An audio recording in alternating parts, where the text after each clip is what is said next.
to the GSMC Golf Podcast presented by the GSMC Sports Network. I'm your host today, Garrison McDaniel, and we have a great show for you guys today where we will be breaking down all the action at the RBC Canadian Open. So we saw a pretty special event as the RBC Canadian Open has really proved to be one of the most special events on tour.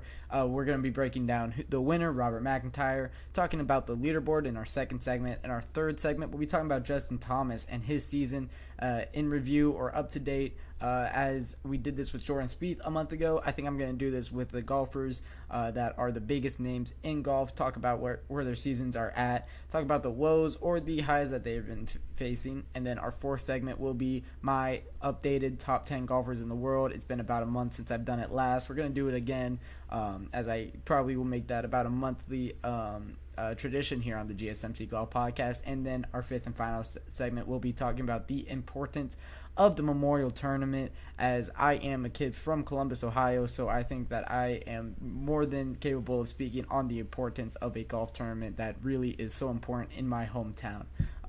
But as we get into this, before we start with all of that, if you would like to support the channel, support the GSMC Sports Network at all, use the gsmcpodcast.net link for tips and donations. It really does help all of us out. You guys could also ask me a question if you would like. It'll show up on the screen and I'll read it out loud live on air for you guys.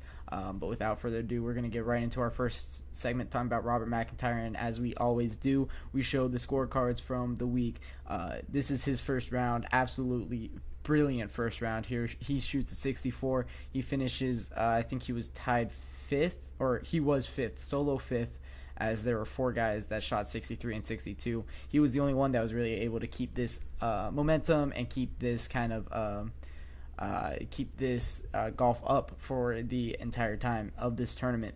Robert MacIntyre really played amazing this tournament with an opening round 64. He didn't shoot in the 70s once this tournament, always under par. A bogey-free card here. This is a pretty weird card, as you're going to see Robert MacIntyre having pretty weird cards. There were a lot of harder holes on the back nine, as we talked about on Thursday, but it didn't matter for Robert. He played so well on the back nine this entire weekend and started here in technically his front nine, but it is the back nine. It's 10 through 18 of this golf course. So his second day on Friday, he has another bogey-free card. It's 4 under here. A 66, very impressive round as well. 2 birdies on each side of the card. Bogey-free card. You always love to see that when you're a player on tour. And then he gets his first bogey right out the gate here on Saturday on moving day. Very weird card from him on moving day. He ends up 1 over on the front nine. We talk about how much more difficult the front nine is than the back nine of this tournament. The back nine, he goes 5 under. He goes bogey, birdie, eagle on 17, and then pars 18. He played amazing on the back nine this weekend, and Saturday is a great example of that. He finishes this day in the lead, and then in round 4, bogey's the opening hole again. He hated hole 1 on this tournament, but unable to separate himself from the pack. He definitely could have, but played it safe down the stretch. 17 and 18. 17 and 18, he had great looks at par for both of those. He had to stick it close to the green on both of those approach shots, and he did so very well. So Robert MacIntyre is your RBC Canadian Open champion. He played amazing all weekend, and you saw it on those cards. He is proven to be one of the best golfers. And once again, this is the whole sheet from this tournament. You see this back nine and how much more difficult it's playing than the front nine. It's playing about a shot over the front nine in difficulty. So impressive what he was able to do on that back nine the entire weekend, especially on Saturday, getting that 5 under on it after a pretty disappointing front nine for him. But this is Robert MacIntyre's first win on tour. Second week in a row that we've gotten a first winner, as last week it was Davis Riley getting his first week on tour at the Charles Schwab Challenge, and now it is Robert MacIntyre getting his first win on tour.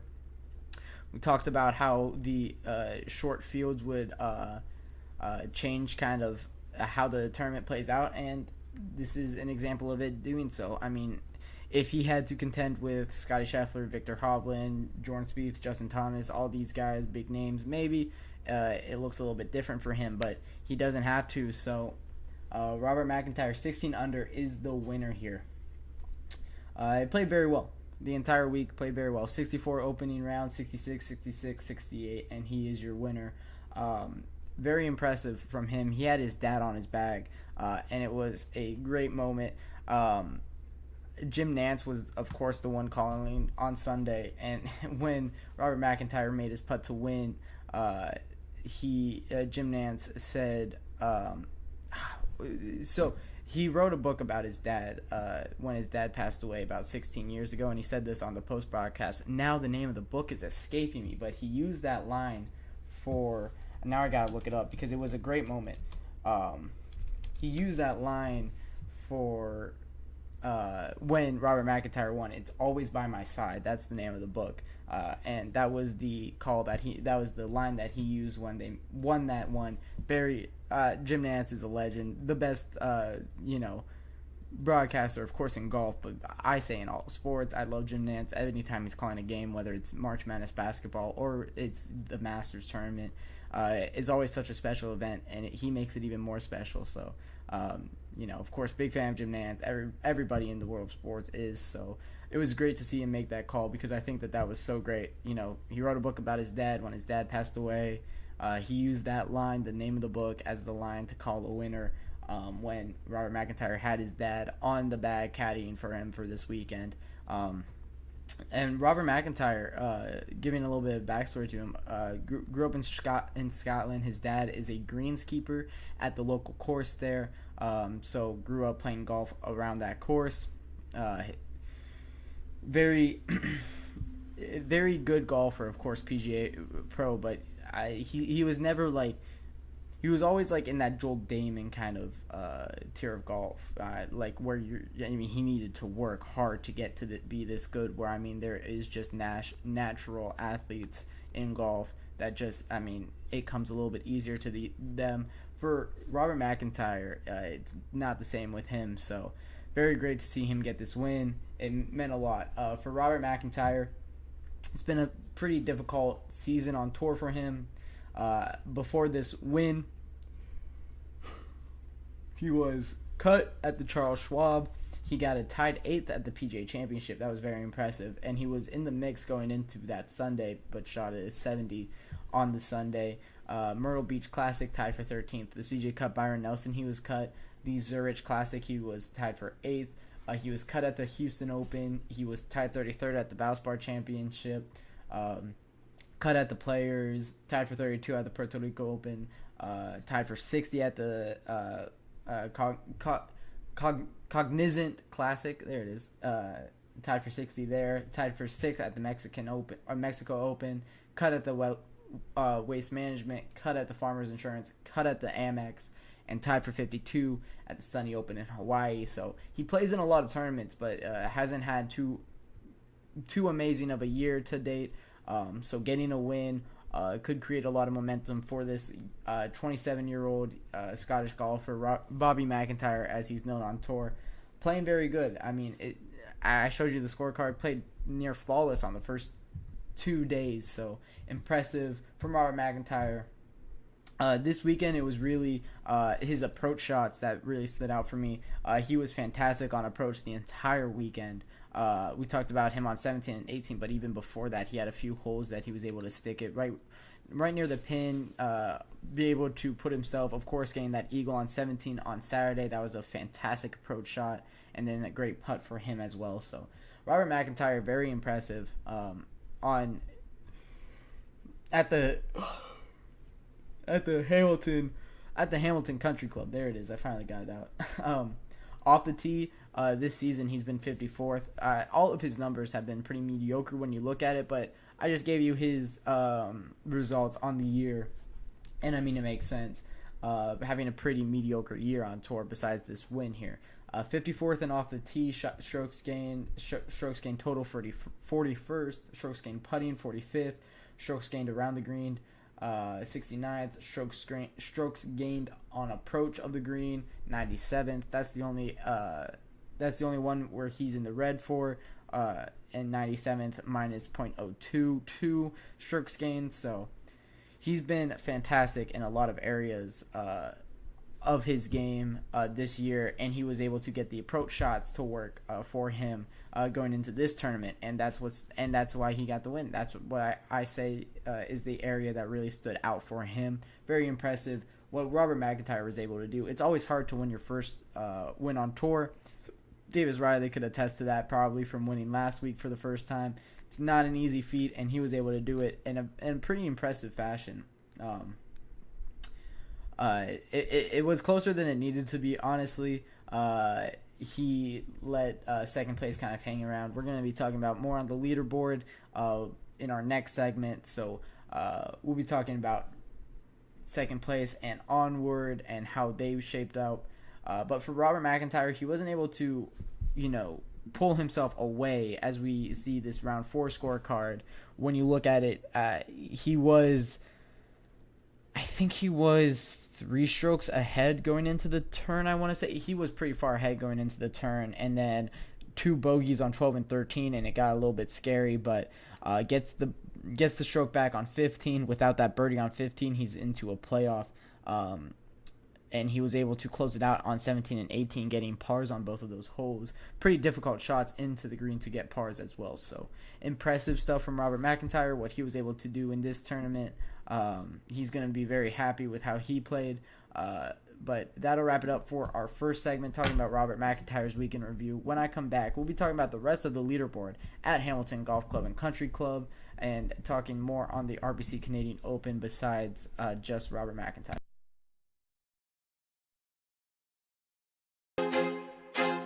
I feel like I'm losing my mind. Is everybody in the world blind? Please, Lord, give me a sign, a sign. I feel like I'm losing my mind. Is everybody in the world blind? Please, Lord, give me a sign, a sign. I wanna be the greatest. Everybody on their fake shit. I look around and feel like everybody is the fakest. I make this every day and I'm impatient, hoping one day I blow up from the basement. Statement, the top is so vacant. I don't hear shit that I think is amazing. Waiting for my day when I'm playing sold out shows for 1,000 faces. Hey, give me that crown, get in my way and to be put down. It ain't your place, all this my town. If I want that shit, then I'll get it right now. I'm losing it, the noose it fits. I'm losing shit, a stupid myth. You choose to live or choose to dip. You choose to fight or lose your grip and lose a gift. I feel like I'm losing my mind. Is everybody in the world blind? Please, Lord, give me a sign, a sign. I feel like I'm losing my mind. Is everybody in the world blind? Welcome back to the GSMC Golf Podcast presented by the GSMC Sports Network. We are back with our second segment. We just got done talking about Robert MacIntyre and his fantastic performance over the weekend. And now we're going to be talking about the rest of the leaderboard and how that shaped up in the RBC Canadian Open, with Robert MacIntyre, as I mentioned, already getting first. Now to second onward. Ben Griffin was your second place finisher at the RBC Canadian Open. This was a fantastic finish for him, as he's been pretty inconsistent this year. He came into this tournament 85th in the FedEx Cup standing. Now he finishes at 54th. That is very important for him going into, of course, trying to get to the top 70 for the St. Jude FedEx Championship, top 50 for the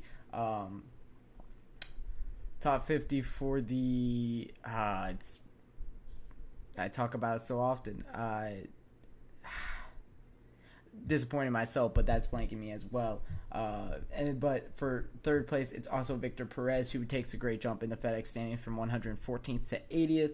All these tournaments are very important for these guys low into the FedEx Cup standings. Of course, Robert MacIntyre also jumps the most, 75th to 32nd. He is close to knocking on the door for the Tour Championship. That is what top 30 gets you. So a lot of golfers playing good golf and during important moments here. So Ben Griffin, he finishes 15 under. He could have definitely done a lot better. He finished the first round 70th at par. Goes on a little bit of a run, round 2, 65th. Saturday 65, round 4 on Sunday a 65 as well. So ends 15 under for the weekend, shooting a 265 out of 280 possible, or 280 to par strokes. So very impressive what Ben Griffin was able to do. Very important for him as well. Victor Perez, with an absolutely amazing weekend, was able to surge to third place, locking that up. Very impressive what he was able to do, as well as he finished the first 2 days only 2 under par, going 12 under on the weekend, utilizing moving day and Sunday to his absolute advantage. Victor Perez played very well, and he played very well on difficult holes. A bogey-free card on the 4th round, saw a birdie on 18, birdie on 15, birdie on 10, 8, 4, and 3. A lot of difficult holes to birdie on. And then in round 3, it was actually 7 birdies and a bogey. So he only had 10 pars on this card. A great round for him, who's just chasing the lead. When you're chasing from behind, that's kind of what this looks like. From when you're in the 3rd round and chasing from behind, you're gonna stick your neck out there, and he absolutely did, with birdies on 1, 4, 5, 7, 9, 15, 17, playing very good golf on the long holes, not birdieing a single par 3, but you don't need to if you're playing that well on the par 4s. And he did play well on the par 4s on this weekend. One of the better drivers on tour, of course, Victor Perez. So he uses that to his absolute advantage and finishes 3rd with a great Saturday and Sunday. Tied for 4th are Tom Kim and Rory McIlroy. Rory McIlroy, such an up and down weekend for him, coming in as the overwhelming favorite, and we're probably going to spend the most time talking about him, as he's been I want to say he's been pretty weird this, in the past couple of tournaments. I feel like he's been the only big name really in these fields, and he's not really using it to his fullest advantage as I would expect him to. Of course, the 26-time winner on tour has been great this year. Tied for 4th at the RBC Canadian Open, tied 12th at the PGA Championship, 1st at the Wells Fargo Championship, 1st at the Zurich Classic, 3rd at the Valero Texas Open. He's been pretty good on tour this year. But it's been, I don't know, it's just been weird how he's been playing. This tournament was definitely his to take. I mean, he came in plus 380, I think, were the opening odds. And then after the first day where he shoots a 66, it looks like he's going to be, the front runner in this one, putting his name on the leaderboard. But on Friday, and his Fridays have been pretty weird. I mean, going all the way back, he hasn't had a really great Friday, except for the Genesis Invitational this year. 72 at the RBC Canadian Open, shooting 2 over. 71 at the PGA Championship, shooting 1 over. Wells Fargo Championship, 68. I believe that was a par 71, if I'm not mistaken. So only 3 under there. RBC Heritage, 68. Masters, a 77. 70 at the Valero Texas Open, 73 at the Players Championship, 70 at the Arnold Palmer, and then 67, 66, and 74 at the Pebble Beach Pro-Am. It's been that round 2 that's kind of has gotten him this year. A lot of 70s in that column for his Fridays. So maybe that is a day to watch for when you're talking about Rory McIlroy.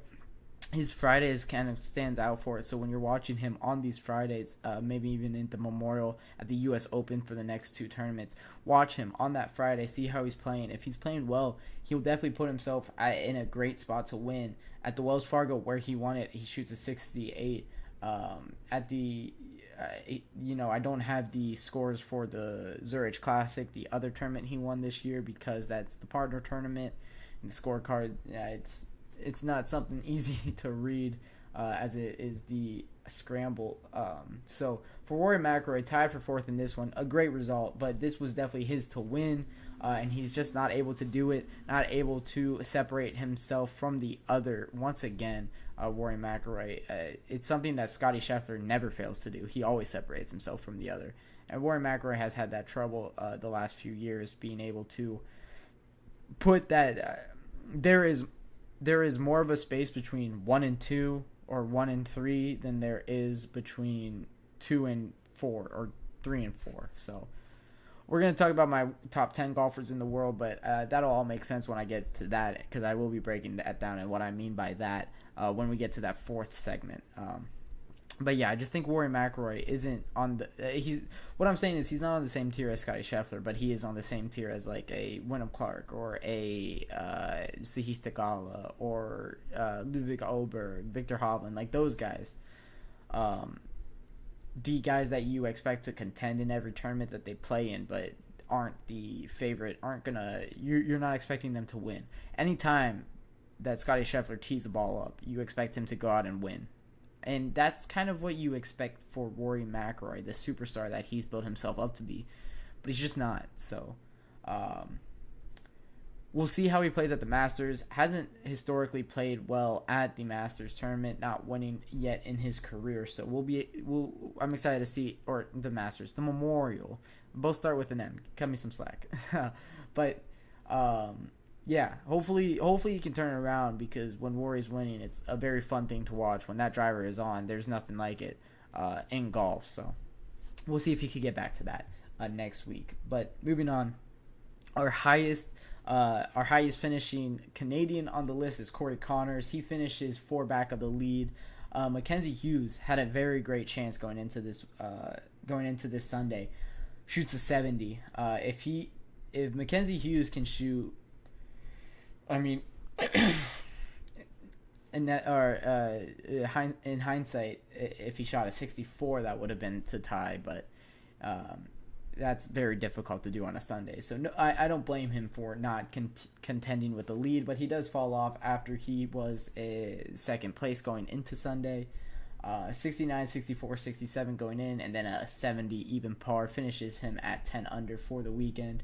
He finishes with Maverick McNeely, who had a horrid start to this tournament. He opened his weekend with a 74 on Thursday, but 65, 66, 65 to close it out. Got him at 10 under. Pretty impressive finishing from the young guy. Of course, he is very new to the tour, turning pro just this year. Has been pretty great on tour so far. From Stanford, California, he's been pretty impressive this year. But hopefully he can continue with this result. I love saying the name Maverick McNeely. So we'll see what he's able to do. But Mackenzie Hughes is the second highest finishing Canadian, finishing 10 under. And then it's Ryan Fox, Chandler Phillips, Keith Mitchell, and Joel Damon, and Sam Burns all make up the tie for 10th at 9 under. Joel Damon had a very good weekend up until Sunday. Another guy that couldn't get it done on Sunday, finishes even to par, 70 on Sunday. So a lot of guys could have contended with Robert MacIntyre, but it was a mix of him playing good golf, safe golf, but it is also a mix of guys just being out of reach of him up to the point, of course, 64, 66, 66. Oh, sorry. 64, 66, 66 kind of helped him separate himself from the others. So hopefully for the rest of the field, they can put it together for the Memorial. Not a lot of big names in this tournament. We talked about it on Thursday that this field was pretty short. Kind of results in this. It was good golf to watch, but it was just it was a sense of it had a sense of like lacking something, and I think that something was I feel like if Scottie Scheffler was in this tournament, he shoots in the 20 unders and wins this one. I think if Xander Schauffele is in this tournament, I think he plays very, very well. Victor Hovland in this tournament, I think, plays very, very well. But it's Robert MacIntyre that finishes at 16 under. This tournament was missing something. I think it was one of those other superstars besides Rory McIlroy to be here. And we just didn't see that. So, unfortunately, we missed out on that. But congratulations to Robert MacIntyre, as we will be wrapping up our talk on the RBC Canadian Open now. Now we will be getting into our third segment of the night, where we will be talking about Justin Thomas and his slow start to his season.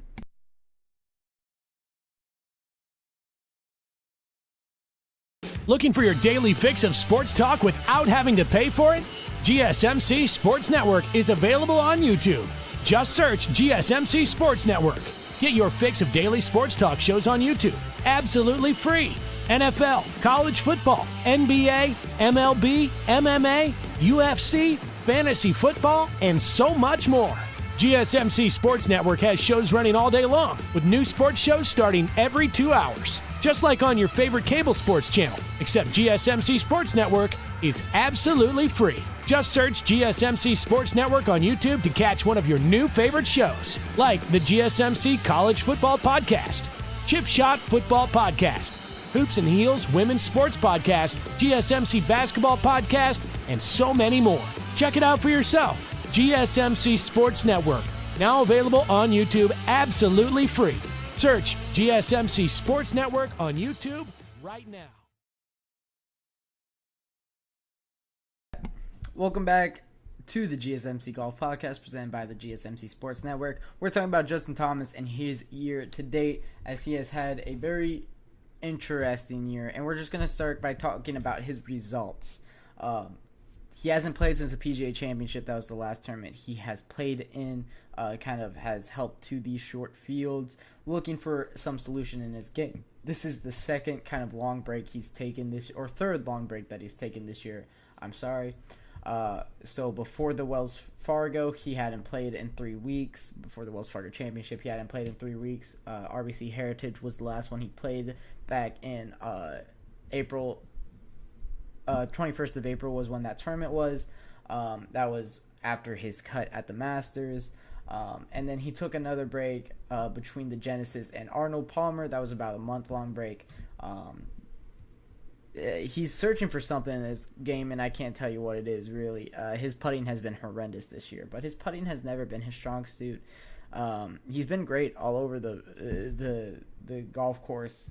He just can't get it together for an entire round to win one this year. He has some good results. PGA Championship tied for 8th.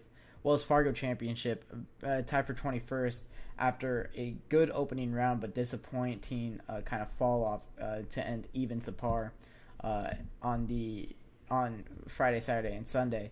71, 73, and 72 respectively on those days. Tied for 5th at the RBC Heritage after his cut at the Masters. That was pretty impressive. Looked like he was getting back to his old self.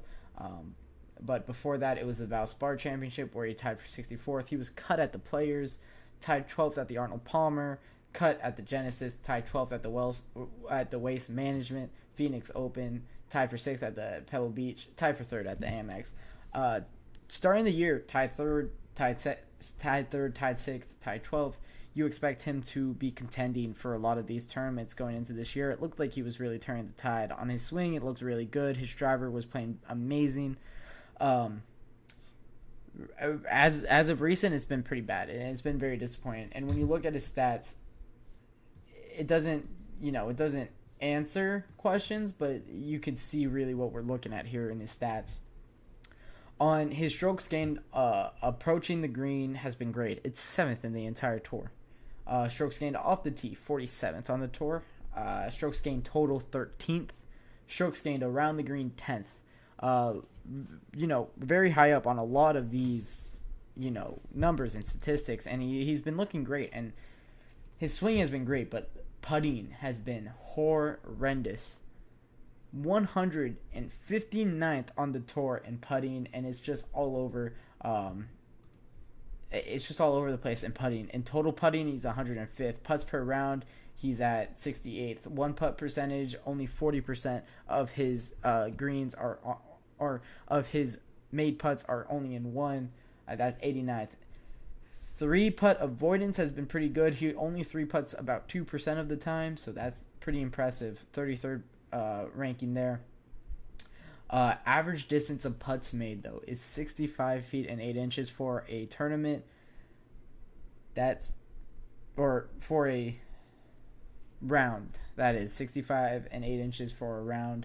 164th in the entire field for Justin Thomas. So his putting's been very bad. Strokes gained putting, I said 159th, and that distance with putting kind of explains it for you. His approach has been I mean, his approach has been probably his strongest aspect of his game. 7th in the tour on approach. Approach outside of 100 yards has been 25th. Approach inside of 100 yards has been pretty abysmal. And this is probably the one that you're looking at to, this is a problem. Strokes gain, or approach inside 100 yards, he's 117th. Proximity to hole, 71st. Greens in regulation, 65.99%. Is where his greens and regulations are, so he's hitting 2/3 of his greens on iron shots, so 73rd in the field at that. His all-around short game has been pretty bad, but his strokes gained around the green has been good, so take with that what you will. He's 18th scrambling from the rough. He is 137th in sand save percentage, so he is not liking those bunkers, and he has not really liked the bunkers his entire career, so that makes sense. Scrambling outside of 30 yards, we talked about how bad his approach has been inside of 100, so outside of 30, you expect 143rd, that makes sense. His scrambling percentage, 62.38%, of the time he's gained up and down, that's 65th in the PGA Tour, so. And then when you're talking about driving, and this is really... His driving distance has been great. 22nd on tour, averaging 308 yards per drive. Total driving has been pretty great, 38th on the tour in total driving. Strokes gained off the tee, 47th on the tour. Here's where we get a problem with Justin Thomas, and I think this is probably the biggest problem I have with Justin Thomas and his golf game overall right now. His driving accuracy is 110th. He's missing a lot of fairways. That's what that tells me. When you're playing out of the rough so often, it makes sense that your approach is not that great, especially on these, par fours, shorter par fours, where you're driving them within 100 yards and you're ending in the rough. It's really hard to get wedges up and down out of the rough, and we're seeing that with Justin Thomas here. And I think that's the biggest area of his game that this is probably the furthest I've ever seen him drive the ball. He's just not accurate with it. So, I mean, it's the age old question. Is it worth an extra 10 yards if you lose like 3 or 4 or 5% accuracy on your drives? I don't think it's worth it for Justin Thomas. His iron shots outside of 100 yards have been great this entire year. I think they get even better when you're looking at like 158 out. No, I'm interested to see, from 100 and between 125 and 150, he's 82nd. Between 175 and 200, he's 32nd. So that's pretty much the range that he likes to live in. 118 outside of 200, but it's very hard to hit a green from outside of 200 yards. So for these guys, 175 to 200 yards is usually where you're living at, and that's the distance that you're playing a lot of these shots at on these 500-yard par fours, especially, or these 450-yard par fours where you're electing to go 3-wood off the tee, something like that. That's really the range that he's living in, and 32nd in that is pretty impressive. But again, the driving accuracy builds into that. If you're playing from the fairway just that 10% more, you're hitting a lot more greens, and I think that might be Justin Thomas's biggest problem. 110th in driving accuracy at a 60.23% of fairways hit. That means he's playing out of the rough 40% of the time. 4/10 of your second shots playing out of the rough is rough. Sorry, that was bad. But yeah, 110th in driving accuracy. That's got to change for Justin Thomas. We talked about his buddy Jordan Spieth, and that's kind of what made me want to talk about Justin Thomas a little bit more here, because those two are best friends. Those two kind of go hand in hand in my mind. And Jordan Spieth has had a very bad year, but he's playing with that wrist injury. So when you're looking at Justin Thomas, what's his? It's not excuse, but what's his causation to this pretty bad year? He hasn't won on tour since 2022, where he won the PGA Championship. Very impressive PGA Championship at that, but he 15-time winner on tour. He turned pro in 2013, only 31 years old. This is when he should be winning a lot of tournaments, and he's just not.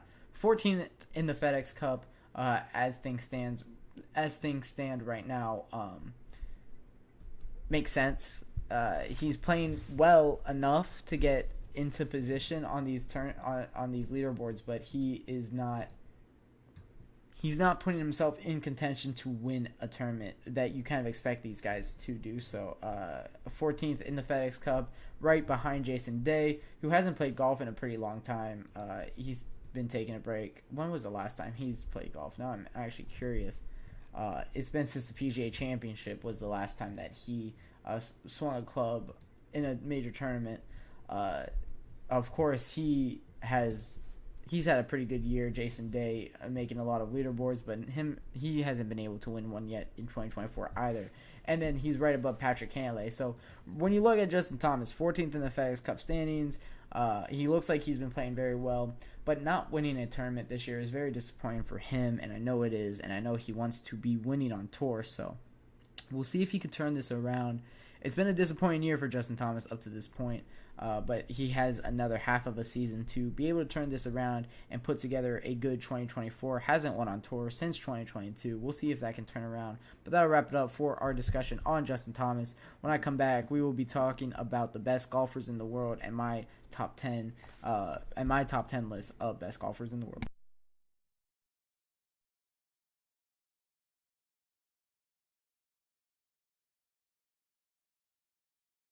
For the best and latest podcasts available anywhere, go to the podcast app on your cell phone and type in GSMC to access free content-rich podcasts on health and wellness, book reviews, sports, entertainment, relationships, social media, movies, technology, finance, and even weird news. Subscribe and download the GSMC Podcast Network's family of shows, available everywhere podcasts are found.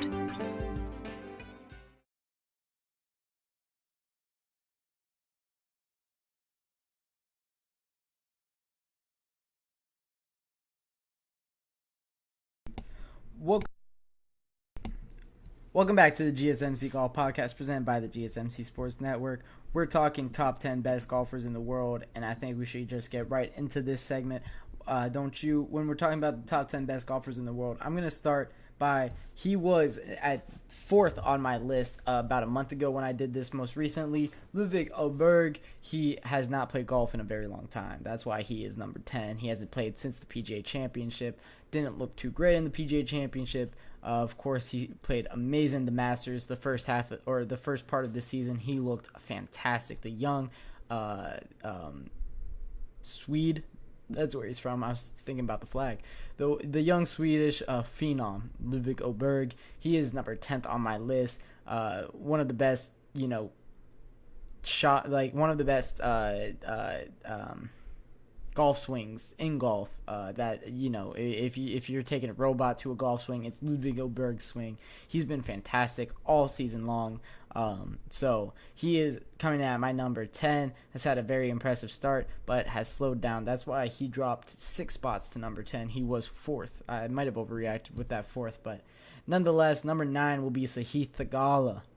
Sahith Theegala had a pretty solid outing at the RBC Canadian Open. He kind of fell off at the end of it. He ended up finishing, I'm looking at the leaderboard, he ended up cut. Actually, he did not have he was supposed to have a good week. I predicted him to be amongst the leaderboard. But he was not able to turn it around on Friday after shooting 4 over on Thursday. And he ended up cut, but he is 5th in the FedEx Cup standings right now, and you have to respect that. He has had a very good season. Still very young is Sahith Theegala, only turning pro, I believe, last year, if I'm not mistaken, or only joining the tour in 2022. Sorry, has played in 91 events, has won once on tour, 5 top 10s, now 5th in the FedEx Cup standings. So. Pretty impressive what he's been able to do this year. Sahith Theegala, 5th in the FedEx Cup standings. That's why he is number 9th on this list. He jumps up from 10th. He was number 10 on my list. Byung-Hun An was the one that I still don't know how to pronounce his name. It's a South Korean name, and that's not very. It doesn't translate very well to English. So, he fell off of my top 10. C. Thigala jumps up, and Max Homa comes in at number 8 here. He stays in the exact same spot. Hasn't played too much golf, but he is a fantastic golfer. I've watched him play amazing, of course, winning in very, very important golf tournaments throughout his career. So he stays pat at number 8. Hasn't really played too much golf lately, so I don't move him too much in spite of that. Of course, top 10 official world golf ranking as well for Max Homa. So yeah, he just stays pat at number 8 because he hasn't played too much golf as of late. That rhymed. And then Patrick Cantlay comes in at number 7. This is the guy that jumps into my top 10 with the falling out of Bang On. The reason he jumps in is because we're going into the Memorial Weekend, and he has the second most cash earned or money earned at the Memorial Tournament of anybody, only second to Tiger Woods himself, who has won the tournament 4 times in his career. So you got to respect that when you're talking about Patrick Cantlay. Now he is 7th. 2-time winner at the Memorial, could overtake Tiger Woods if he wins the Memorial this year in money earned at the event. So you got to respect that when you're talking about Patrick Cantlay. That's why I have him at number 7. It might just be for 1 week, but we'll see how he plays at the Memorial. He could definitely take it down. This is a course that he loves. It absolutely plays to his strength. Very approach-heavy course. So Patrick Cantlay can definitely make some noise this weekend, and he is number 7th on the list for that reason. That takes me into number 6, where it is Wyndham Clark. He stays pat at number 6. Hasn't played golf too much, despite of his fantastic start to the year. 4th in the FedEx Cup ranking. That's why he is pretty high on this list. He's won on tour 3 times. He won at Pebble Beach this year. He has played pretty well this entire season. Going through the early parts of the season was amazing. As of late, kind of has not played too well. Hasn't played since the PGA Championship. So we'll see if he comes back into the field at the Memorial or at the U.S. Open. He has been cut from the 2 majors he's played in, so that's why he cannot move up. But he is the official world golf number 4, if I'm not mistaken. I think right now it's Scotty, Rory, Xander, Wyndham, I think is the official world golf rankings. So Wyndham Clark stays at number 6 because he is doing pretty well in the FedEx Cup standings. He is a fantastic golfer. He could definitely win any week on tour. Number 5, Victor Hovland comes in at number 5.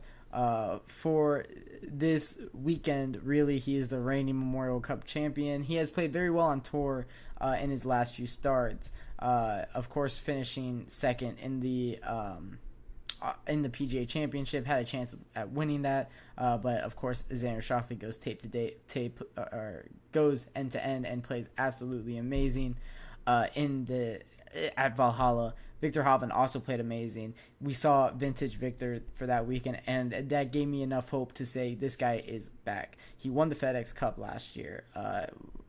Overall winner of so many events, winning the Memorial, winning the Tour Championship. So I give the nod to Victor Hovland because I, of course, believe that he is a fantastic golfer. The BMW Championship, by the way, is the name of the tournament for the top 50 that I was blanking on earlier in this podcast. It came back to me. I knew it would.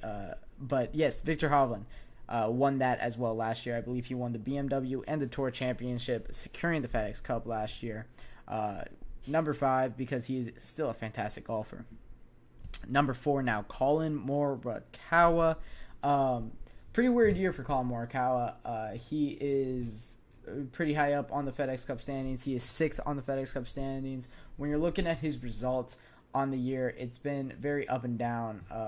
The 27-year-old has played pretty good golf as of late, finishing 4th at the Charles Schwab, tied for 4th at the PGA Championship, 16th at the Wells Fargo, 9th at the RBC Heritage, tied for 3rd at the Masters. Played pretty well as of recent, but earlier in the season he has been pretty bad. He stays at number 4, hasn't won on tour. He hasn't played in fields too much as of late. Of course, not playing in the RBC Canadian Open, but last appearing at the Charles Schwab Challenge. he needs to win one for him to move up, basically, because 1, 2, 3 are locked into place, and we're going to get right into 1, 2, and 3. It is still Rory McIlroy at third. This is what I was talking about earlier, and this is the conversation I kind of wanted to get into a little bit more here. Rory McIlroy is closer to Colin Morikawa than he is to Xander Schauffele right now, and maybe a little bit spoilers ahead of my rankings, but I feel like 1 and 2 are kind of obvious right now in the world golf. Rory McIlroy hasn't been fantastic in these big field events. He won the Zurich Classic, which is a partners tournament, so I don't know how much I count that for him, and he won the Wells Fargo Championship. Not too big of a field was that event either. It was, barring the PGA Championship, of course, the biggest field that we've seen in the last month, as we've seen a lot of short fields in May. Hopefully we kind of turn the page on that, as June has 3 signature events, including the U.S. Open, which is a major. So we're gonna have fields again, and I'm very excited to have that back.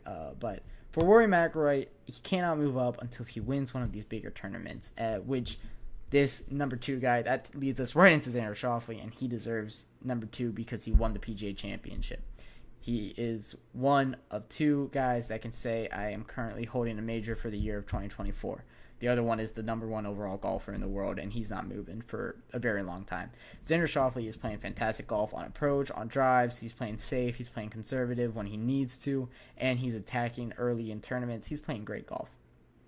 Winning the Wanamaker at the PGA Championship solidifies him number 2 on this list. And he's playing fantastic golf. He is 2nd overall in the FedEx Cup ranking. Him and Scotty Scheffler are kind of dominating the FedEx Cup right now. It's Scotty Scheffler at 4,351 points. It's Xander Schauffele at 2,689 points. And then it's Rory McIlroy at 1,930 points. It's 1,700 between Xander and Scotty, and then 700 between Xander and Rory.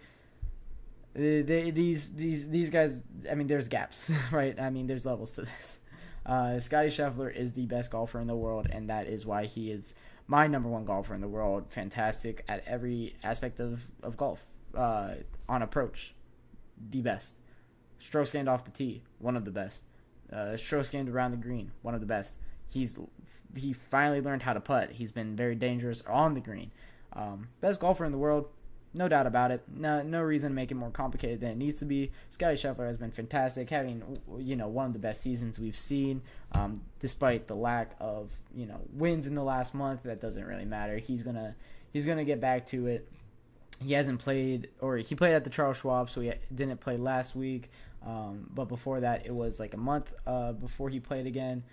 Having the baby, of course, not playing in too many tournaments. He will be at the Memorial. I'm pretty confident in that, as it is a signature event, and these guys, of course, love playing at Jack's course. But yeah, Scotty Scheffler, he had a run from March to the end of April where if he was playing in a tournament, he won it. 4 out of 5 of those tournaments he won, and the one tournament that he didn't win, he tied for 2nd in with a 11 under scorecard. Very impressive. That put him at this spot, and he's gonna be here, until another fantastic golfer shows up. So that'll wrap it up for our talk about best golfers in the world. When I get back from my short break here, we are going to be wrapping our Tuesday podcast up with talking about the Memorial and what makes it special, as it is the Memorial Week.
Welcome back to the GSMC Golf Podcast presented by the GSMC Sports Network. We are on our last leg of this Tuesday podcast here, talking about what makes the Memorial so special, as it is a very special tournament in my heart.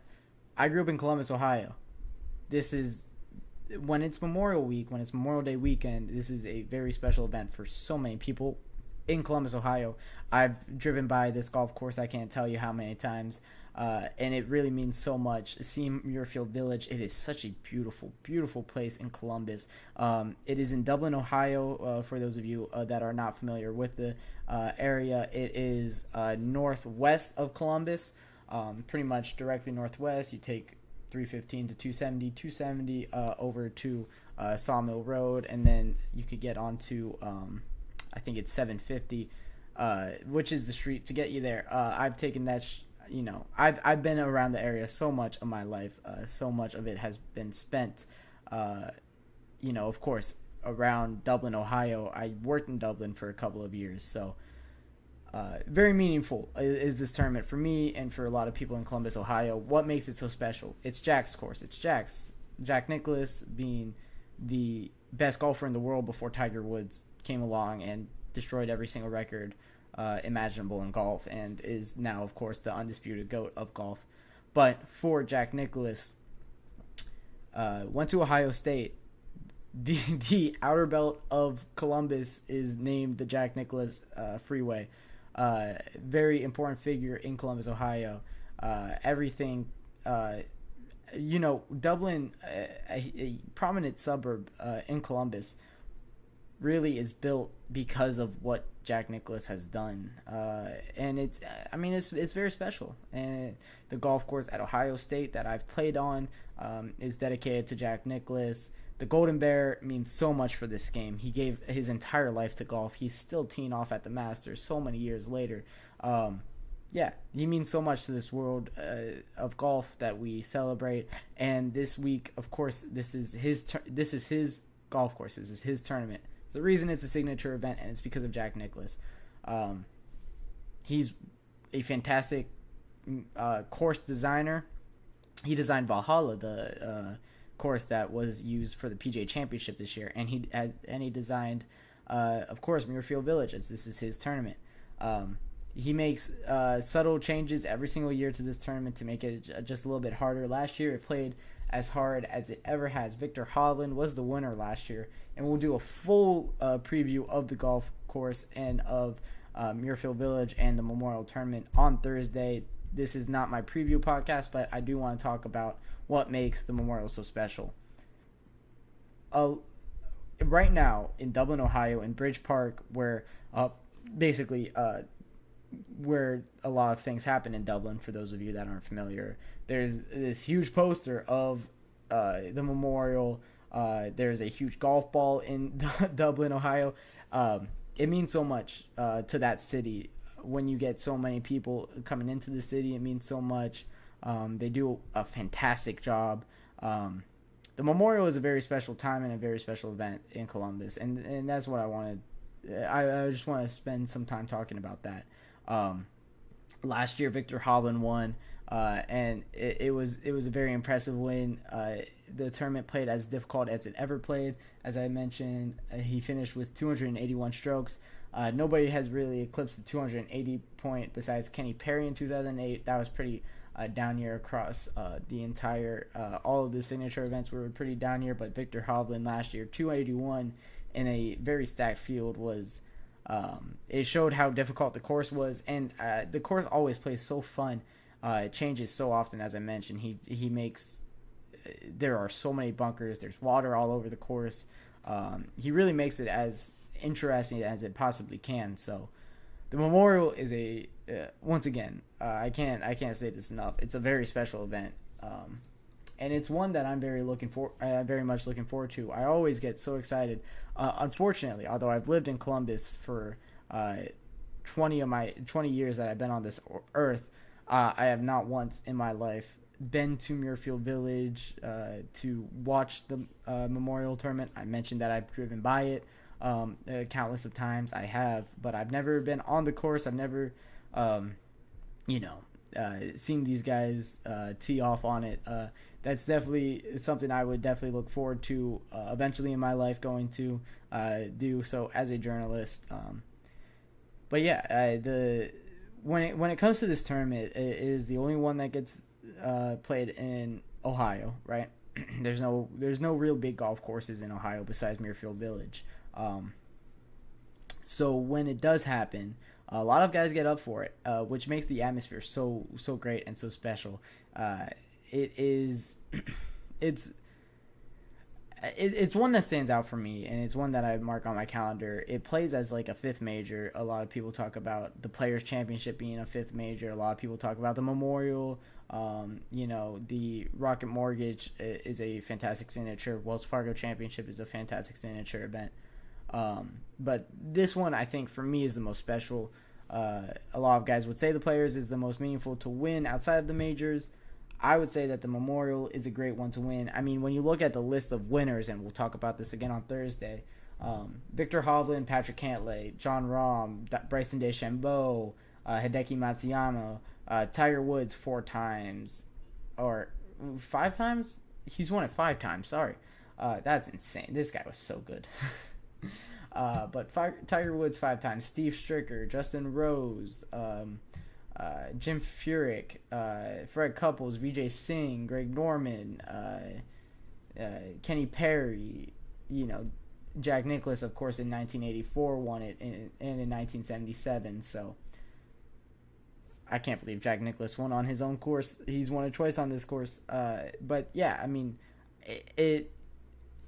golf tournaments that show that stacked of leaderboard, and when you have winners that stretch through eras, and the era-defining golfers that are winning on a course regularly, that means the course is very fun. Rory McIlroy's never won here. Jordan Spieth never won there. Justin Thomas has never won there. So a lot of these guys are going to be very excited to tee off in 2024, looking for their first win in Dublin, Ohio. It's just a very special event when it comes to the area. Once again, it's one that I'm very much looking forward to. It's an exciting time when it comes to, of course, I'm in Chicago for this summer, so I'm not even going to be able to go to the event, although I really wish that I could. It's something that's so exciting. Memorial Day weekend is a great, weekend all around Columbus, Ohio.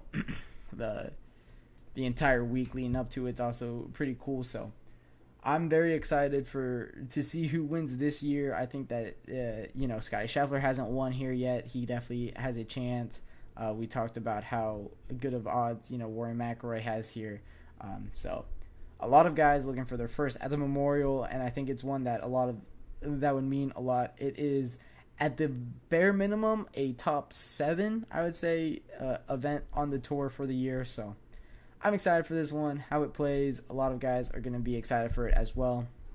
But I think that'll wrap it up for our Tuesday edition of the GSMC Golf Podcast.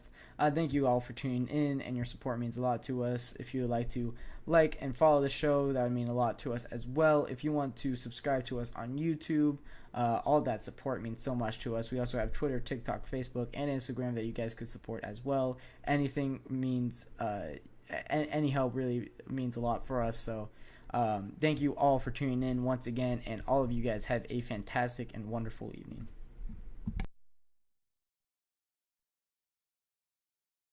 Mm-hmm.